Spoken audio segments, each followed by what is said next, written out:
Welcome back, Sam. How's the baby? Doing great. Good. Thank you. Good. Fenton's the only guy who's not working with the concussion. Everybody else is working. Thank you. You're welcome. Make it 10. Herb, you don't know what you're doing.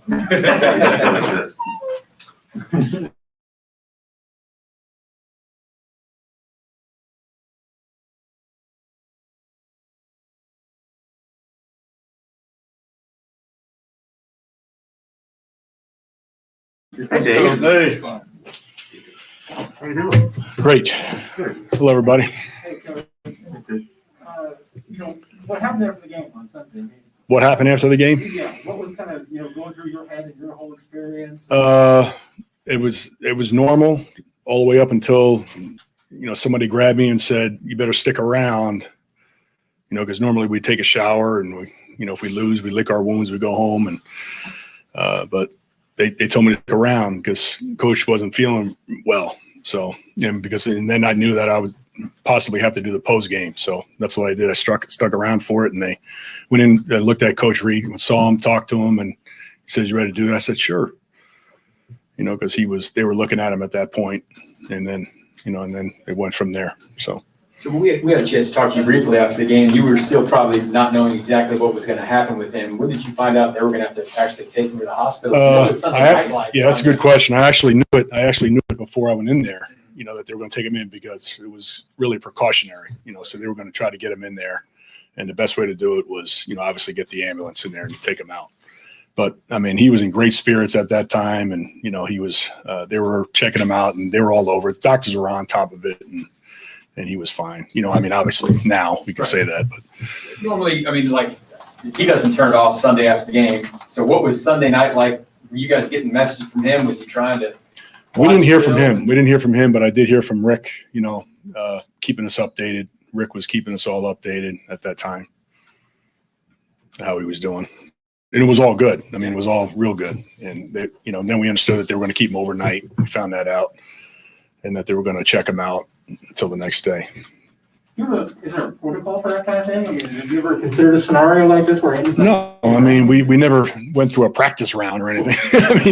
You could say that was kind of it right there, and we would have hit the ground running. I think, the good thing about coach is that we have a structure in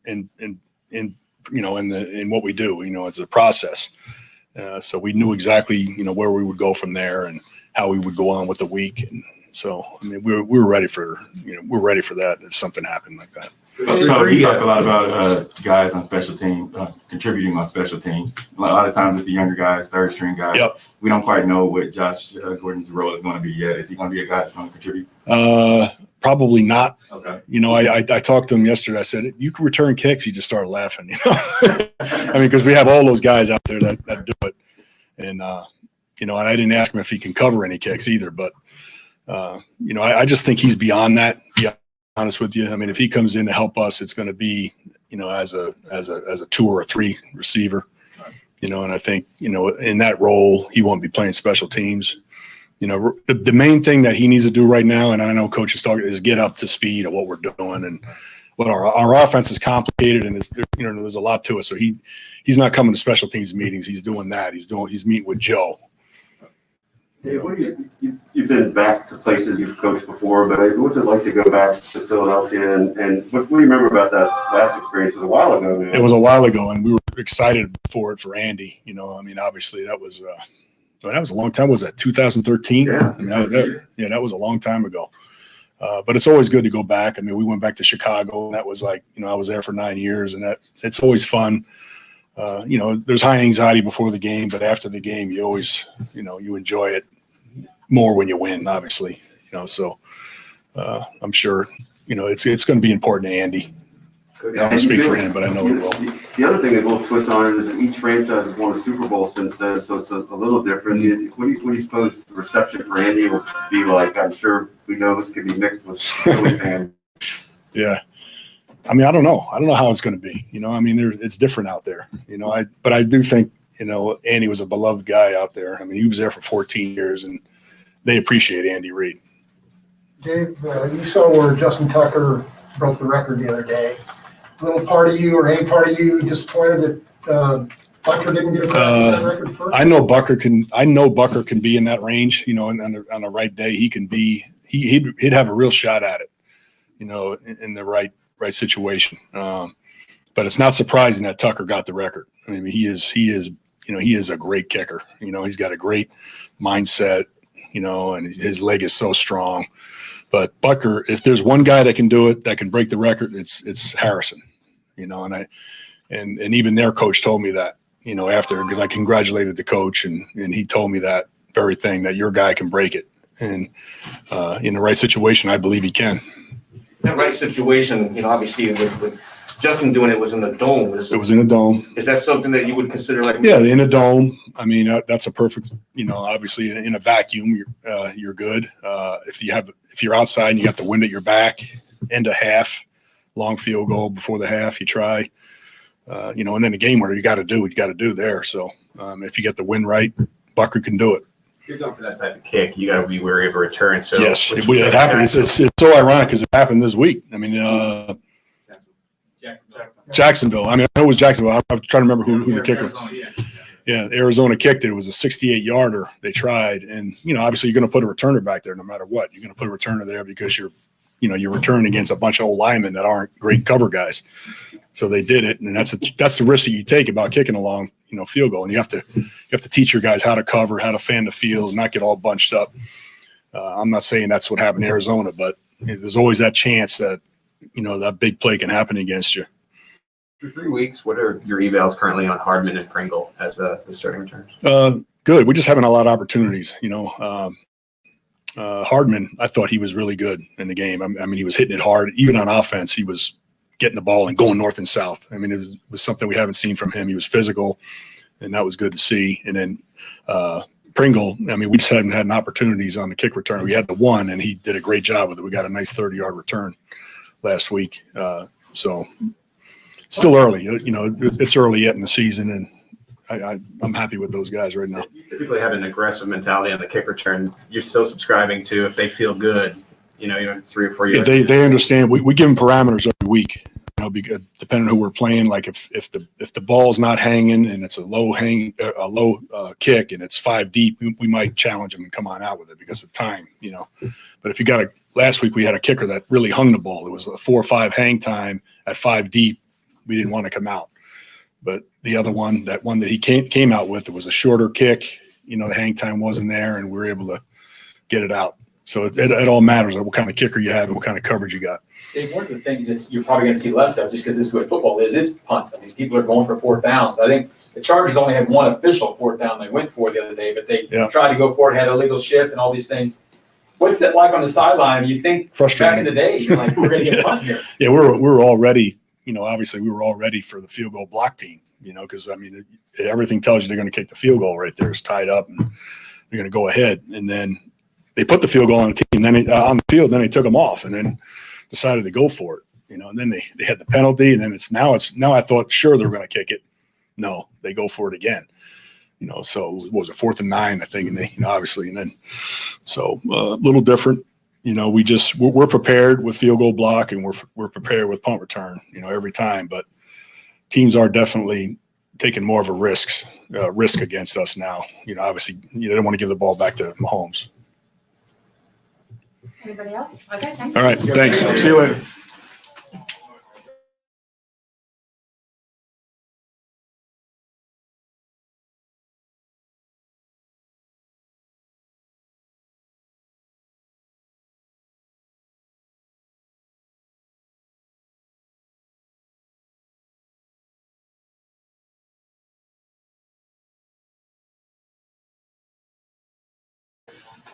Okay. Hello. Hey, Travis. Travis, what do you remember about that last time you played the Eagles? Just winning and having all the family and friends up at Arrowhead that came out to see the game. We had a few coming from Cleveland that day, and just a lot of family and friends, man. It was a fun experience to leave out of there with a win. I'm not sure if Jason felt the same way, but it was definitely cool. You were a little extra amped, I think, during the game. Is that fair to say with Jason too? And is that sort of thing that's on your mind going into this? Sort of, I guess. I mean, I think it's always in the back of my mind that, you know, not only is it my brother, but and this is nothing against Kansas. I love Kansas City. I'm so fortunate to be here, man. But they took the opportunity away from me to play with my brother in Philly when they picked Zach Ertz in the draft. So it's just in me to see that. And Zach Ertz has been awesome for him, helped him get a Super Bowl. So I mean, it wasn't the wrong pick. It's just in my mind they took that opportunity when I thought it'd be so cool to play at all three levels with my brother. But I'm happy I landed here in Kansas City. I can tell you that much. There's a picture of you kissing him after the game. Like, how much is that in the Kelce household? That picture? It's not my household. I made sure I sent it to him, though. You were hurt your rookie year, right? Did you even make the trip up there to Philly? Yeah. So that was my rookie year, and that was the year that I was banged up, and I believe I was actually on the 53 still then. I think that was like week 6, and that might have been my last week. But I did not dress that day. No. It was fun. I mean, the attitude, the Philly fans. That was Andy's first trip back there. What Oh, do you yeah. remember about that night? And you'd expect it to be a little bit different now because it's been longer. He's been away. He's won a Super Bowl, and they won a Super Bowl. Yeah, I think personally, I've been to Philly a bunch of times since Coach Reed has been here, obviously, and I'd hear nothing but great things from Philly fans about Coach Reed. I mean, they absolutely loved him, adored him when he was in Philly. Obviously, he gave him a number of successful seasons, or just seasons that they could feed off of, and they just have a tremendous respect for Coach Reed, just as everybody else. What do you take us back to Sunday? You guys were obviously disappointed with the way the game went, and then tell us about when you heard that Coach wasn't going to be at the podium, he was going to go to the hospital, and just the uncertainty that you guys had, and maybe take us through when you finally got to see him again this week. Yeah, I mean, health is everything, right? I mean, this game. It's whatever, knowing the people in this building. Football is such a small aspect of life that we all take for what I'm trying to say is that everybody football is secondary, right? We're always thinking of health first, and that was the biggest thing for me, just to make sure that the big guy was okay. I wasn't even thinking about what it would be like without him in the building or anything like that. I just wanted to make sure that Coach Reed knew he had our support and that we were thinking about him. Trent, what was it like for you when Jason won a Super Bowl, watching his celebration? And I wonder what you felt his feeling was for you when you guys won and how you celebrated. I mean, I was in the stands crying in Minnesota when he won his. It was an unbelievable game between them and the Patriots, back and forth, a lot of emotion, a lot of scoring, which is fun to watch. Yeah, it was. I remember being in the stands and just being happy for him to get to the mountaintop. Being a walk-on linebacker at the University of Cincinnati and finding his way into All-Pro and just the stardom that he's had in his career. It's been cool to see him become who he is, and people get attracted to that because he's a fun guy to be around. And it's outside of that for him towards you. Did he reciprocate the feeling? Oh man, it was cool to just be on the field with him. I did a few interviews with him.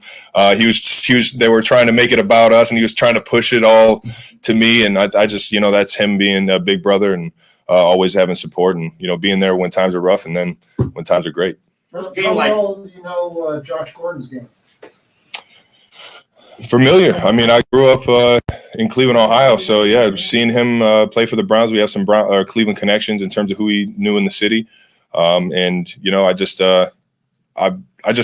respect the heck out of him, man. As a professional, everything from every team that he's been on, asking about him, and everybody praises him in terms of his work ethic, and I think this team is definitely suited for a guy like that, man, to come in and just work his tail off and try and get better. How did you look at practice yesterday? How he was flying around, man. It was fun. It's when you see an athlete like that run, man, it is it's pretty cool. Yeah, as one of the leaders on the team, you haven't lost 2 games in a row since the Super Bowl season, but this is the first time in some time that you've been under 500. What's your message to your teammates in the locker room to get back on track? With hopefully getting the win on Sunday. Have a sense of urgency and don't panic. I mean, it's right there. We got a long season left, and and we got the guys to get it fixed, right? We got the mentality, the leaders in the locker room to make sure that we're all doing the right things. But it starts in practice. It starts in our attention during the install, the game plans and stuff like that. And then when we go out on the field, understanding why we're, calling the plays that we're calling and running them to full speed, making sure that we're covering all the little details, just back to the fundamentals. Has that stuff changed this week? I mean, do you notice a difference in the mood or things like you just? We were flying around yesterday, yeah. I mean, it was a little muggy, but everybody you could see was dripping sweat, and they were trying to work on their craft to get better. Was there a conversation that you guys had, or just sort of understood that that's what needed to happen? I mean, every single Tuesday, we'll walk into the building, and Coach Reed will have a team meeting, and he sets the challenge right there. It'll be a little review, and it'll be where we're going next. And sure enough, like I said, the leaders in this locker room, we're here, and it means a lot to us. So we're going to find a way to figure things out and rally the group to make sure that everybody's doing the right things. But that Tuesday meeting when Coach Reed came in, he presented us with the challenge, which is the Philadelphia Eagles and how we're, mentality going to attack them or get ready for this game. Everybody responded right. You talk about the emotion of watching your brothers, during Super Bowl. But when you look across and see 62 out there, I know you typically you don't really watch the other team's offense, but just being able to see him out there, what's that emotion gonna be like? Honestly, man, it's tough for me to watch the Eagles and not just watch my brother the entire play, man. I get fired up from just watching them, and honestly, I learned a little bit here and there about how to attack a guy in terms of leverage and some of the techniques that the old veteran over there has figured out. It's just, and also where his eyes are in terms of how coverage relates and stuff like that in the screen game.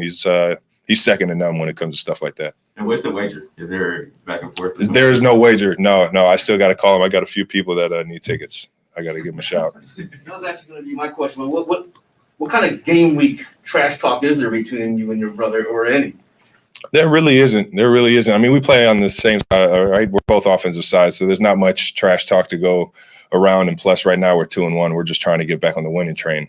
I believe are 1-2. I believe both the Eagles are the 1-2 as well. So You had another 100-yard game on Sunday, and that gives you the most past Tony Gonzalez for club history. I know you don't get too much of the numbers and accolades, that kind of thing, but Tony said that you're like a little brother to him. What's Tony Gonzalez to you? That's pretty cool, man. I mean, he's like my uncle, man. He's like my older brother. He's always been right there. If I need to reach out for anything, I really haven't, quizzed him or grilled him since my rookie year in this offseason. If you guys didn't see it on game day, we sat down and watched some film, and I was just sitting there and just grilling him on every single decision, what he was looking at. And what it is reassurance, that, what I'm doing or what I could be doing at this point in my career can keep getting higher, better and better every single week. And, having a guy like that in your hip pocket, man, that's something I definitely don't take for granted. Travis, we've heard from Patrick's side of it, obviously following the game on Sunday, but you guys are so good at improvising and understanding what your teammate is doing. I just wonder, with the interception, what's the lesson that's learned there, and is there anything that you can take away when you looked at it on film? The biggest thing is just to communicate. I told him what I was thinking. He told me what he was thinking, and from there we just make and get an understanding of, all right, next time we'll do this, and that's the biggest thing, is to keep growing through conversation and through, film review as a team. And that's with everybody, if I see something, I'll go up to him and say, hey, this is what he told me in a situation like this. Let's try and work that into the next time, whatever it is. And that's just the culture of this offense. The other thing about that 2017 game, I think that was sort of during a time when you were still getting a number of penalties, and that's really changed. I wonder if you could just account for how that's grown. I remember I got a personal foul that game for yelling at the sideline when Kareem broke the long run. That's right. I mean, it's little stuff like that is unneeded. I made the extra point harder on our field goal kicker. I'm not sure who it was back then. It might have been Santos. It might have been Bucker. I don't know. No, I'll let you guys figure that one out. But just being more accountable, and that's having successful plays, and then when you think about doing something stupid, don't do it. That's as flat as easy as it is. Just be able to control that emotion, man. Are you proud of that? Are you proud of that part of your growth? I mean, you have to be. You have to be. You know, what I'm more proud of is that, you know, I represent the team in the right way. That's the biggest thing, because I wasn't doing that when I was doing those silly things and those stupid penalties. Was there a point where you came to that realization? Without a doubt, every time I did it. As soon as I did, I'm walking off the field. Shouldn't have done that. Flag against Jacksonville, you threw it at the referee? That kicked me out of the game. It took me out of the game in, I believe, the first half. So that was silly, and I regret doing it to this day, man. Travis, I have one more question about your brother, given you mentioned Ertz. You lost a bet with him recently about the trade, and has these like beach blonde hair. I was wondering. He looks sweet, man. He looks sweet. He's got like the Bosworth swag going right now. It's like a Street Fighter or something, man. It's pretty sweet. I'm digging it. I don't know how long he'll keep it. One quick fun one, I guess. Cincinnati, Notre Dame this week, right? I don't think we've talked to you since Cincinnati's going to move to the Big 12. Just what are your thoughts about your alma mater? How big this one is this week, and kind of what it would mean to be in the Big 12. The Bearcats, baby. Listen, I love UC. Ever since I was there, the people still got a good group of people. When I was there, are still there running the ship. And sure enough, Coach Fickle has those guys playing their tail off. I'm happy for the university to get into a bigger conference and what that'll do for the recruiting and what it'll do for that, you know, that fan base, that Bearcats fan base, and make them, you know, that much more rowdy there in the NIP. I love everybody back there at Cincinnati. Hopefully I can get back to a game before the end of the season. But this week's a big week, man. We get to play my ex-coach, Brian Kelly, man, who I had a lot of respect for. He had me at quarterback a little bit. Don't know if that was the plan the whole time, but it was we had a lot of fun back then. And to see where he's at Notre Dame, being, I think, the most winningest coach there or something like that. Yeah, I mean, that's impressive stuff. So I think it'll be a great challenge for the Bearcats, man. But I think we'll pull away. Great, thanks for having me. Thanks a lot. You see? All right, guys, we got time to cover our winners. Thank you.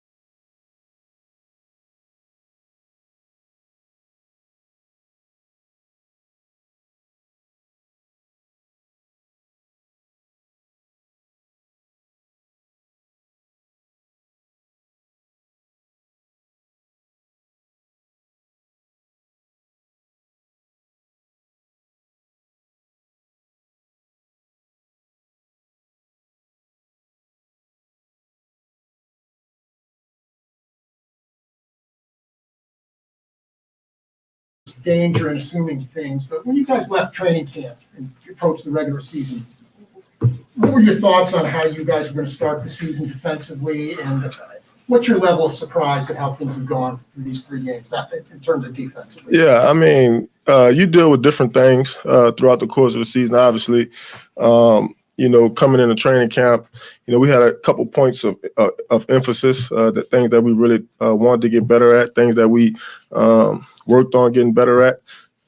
It hasn't really gone away. We're not necessarily disappointed or discouraged. We know that there's just a lot more work for us to, you know, do. So just constantly trying to pull the group together, keep the group together. I think that's the most important thing. What's sort of the balance between having some urgency to get turned around versus, you know, not panicking, I guess? Well, we got some great coaches, man. And you know, we like to, you know, take their word for it. So obviously, you know, every week in the NFL, you know, you have to have a sense of urgency. You know, every game is important, especially, you know, divisional games. But you just got to keep chipping away, man. You can't necessarily change the things that has happened. You just got to paint a clearer picture of, you know, how you want things to go, you know, going forward. Tyrann, I want to take you back to 2019 when I asked you about Terrell Suggs when he came to the team. You said he brought the championship swagger. You carried that, you know, you preached it to the team. You told us about it. How do you guys get back to that?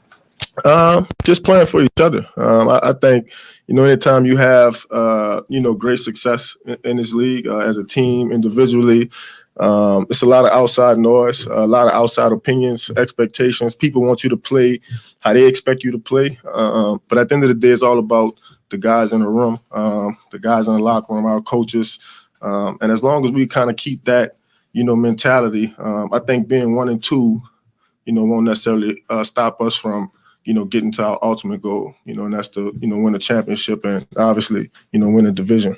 Tyrann, as one of the leaders on the team, when you go back and you look at the film, especially the last 3 games, what's the conversation like, not only in the field room, but in the locker room on how you all can improve and limit the mistakes that are being made? Yeah, I think, mostly when we watch the tape, obviously, you're playing against other NFL players. They make plays too. They get paid too. But anytime you miscommunicating or, you can't get lined up, you beating yourself pre-snap, that's the things that are in our control, getting lined up, communicating the right way. And so as long as we could continue to correct those things, I think our defense is amazing. Everybody has to be on the same page, but once we're able to kind of not beat ourselves pre-snap, I think we could play good defense. How common is that? What you just mentioned, the pre-snap stuff. How common of a problem has that been for the first? I mean, it's come up, a couple times throughout the course of each game, this season. So. And I think that mostly falls on the players that's out there. That's not necessarily coaching or anything like that. You have to stay focused, throughout the course of the game, and especially in the secondary. Anytime you miscommunicate or you take a false step, those plays are explosives. So we just got to be really conscious of that. I'm guessing you played against Josh Gordon somewhere along the line? Maybe. I can't really remember. Well, how do you look at practice yesterday? I mean, he kind of reminds me of Calvin Johnson, just the way he's built. I mean, the guy looks like, one of those kind of guys that, you see 2 people on him, you still throw the ball to him. So, and I mean, we're really just looking forward to seeing what he could come in and really bring to the team. Obviously, everybody in the locker room got a great responsibility to continue to encourage him and push him in the right direction. But from what I've seen, he's a hell of a football player. Someone that is not Calvin Johnson, former Heisman Trophy winner, Devontae Smith. What have you all seen on film that, gives you all cause for pause? Yeah, I mean, he's a playmaker. They put him in positions to really make plays. I played against this head coach when he was in Indianapolis, and they kind of use him the same way they use T.Y. Hilton. So they're going to create opportunities for him to get the ball. Obviously he's an explosive player, and I think the best way to handle those guys is to, play press man on them, disrupt them at the line of scrimmage, kind of make their day frustrating. Based upon the miscues you're saying that they're pre-snap and maybe like a misstep, how quickly fixable do you think then is the defense? I think it's quickly fixable, man. As long as guys take the accountability and the responsibility, and accept it first and foremost, and raise their hand and say, hey, that was me that messed this up or miscommunicated.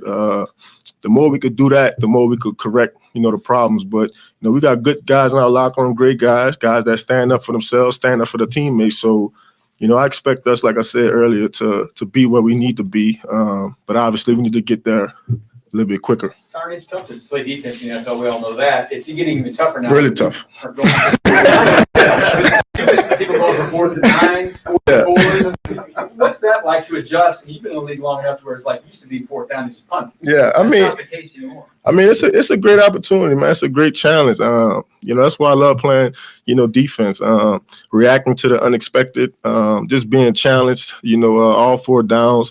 And us as a defense, we have to accept that, challenge. Anytime it's 4th and more than 1 yard, I feel like we should be able to win those downs. So it just comes with a mindset.